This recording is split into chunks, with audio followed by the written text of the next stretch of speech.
السلام علیکم و رحمت الله و برکاته.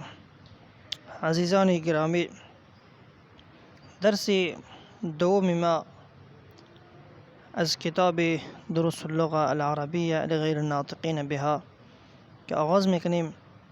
الدرس الثاني، درس دوم. ذلك، در اینجا یک کلمه را پختن بگم که ذلك و هذا اینها از جمله اسماء اشاره است. در آخر درس انشاءالله برایتان توضیح میدم.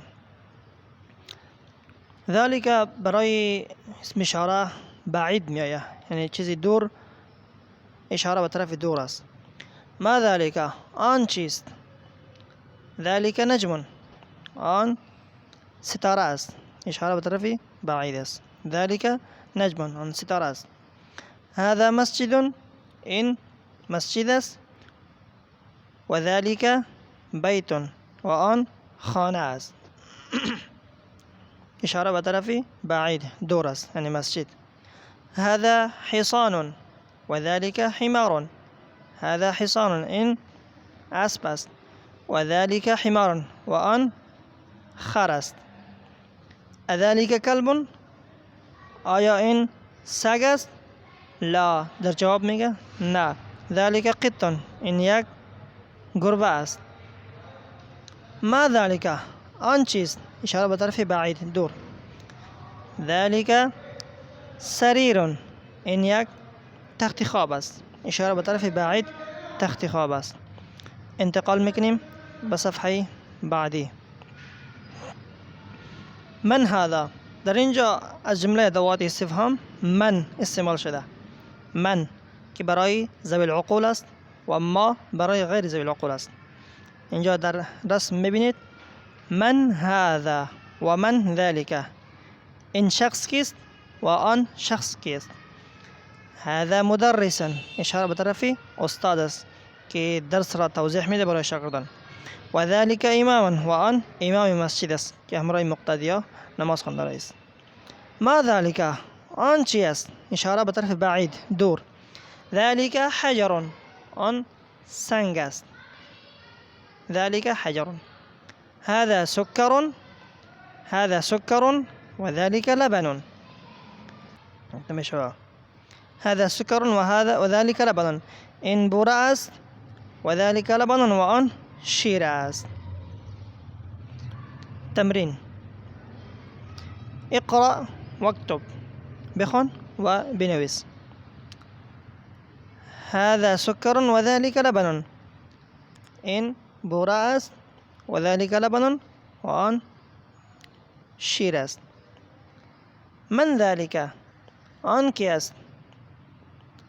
ذلك اماما، آن امام است که همراه مقتدی است. اذلك قط، از جمله ادوات استفهام اذلك، آیا این گربه است؟ لا. ذلك کلب، نه، بلکه سگ است. ما هذا، این چی است. هذا حجر، این سنگ است. الكلمات الجديدة، الكلمات الجديدة، الجديدة مؤنث است. کلمات مفرد، کلمات جمع آمده است مؤنث است، از خاطر جدیدة مؤنث آمده تا آمده آخرش. امام، حجر، سكر، لبن. امام یعنی امام مسجد. حجر امام، امام مسجد. و حجر سنگ. سكر بوره. لبن شیر. این بود درس دوم من و شما. در اینجا دوباره درس را مراجعه میکنیم تا در ذهنمان و خوبی بشینه.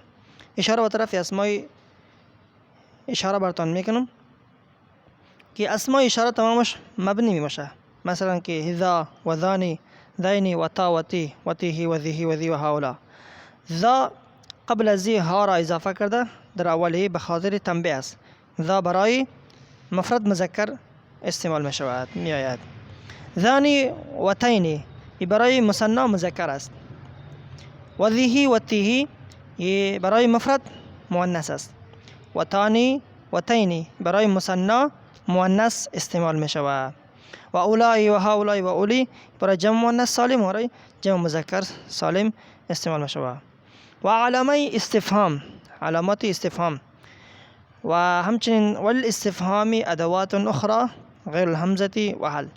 برای ادوات استفهام علاوه از همزه و هل بسیار دیگر چیزها هست که آنها از جمله ادوات استفهام است. مثلا من مشهورترین از جمله ادوات استفهام من و ما هستند، من و هل.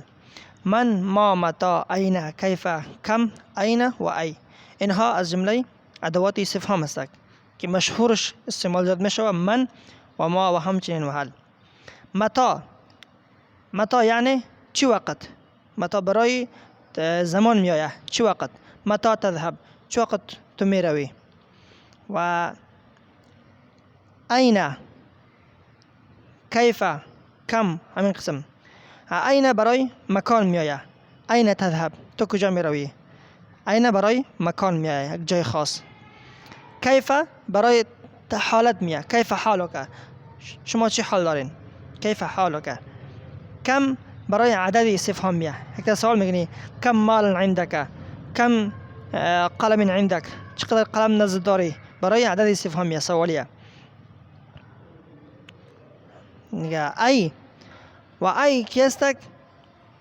این جایگزین تمام این کلمات می شود. میتونی که در جای کلمات ای را استفهام کنی، یعنی ایش عندك و همچنین بسیاری دیگر الفاظ ها همی ای در جای آنها استعمال می شود. و لبن، حلیب. لبن در این وقت بعضی ها استعمال میکند که ماست را میگوید و حلیب شیر را میگوید، لیکن با مطابق عربی زیاد فصیح استعمال می شود لبن شیر را میگوید و حلیب اصلا به عربی فصحا که میگوییم حلیب، یعنی علبة من حلیب، شیر را استعمال می شود. السلام علیکم و رحمت الله و برکاته.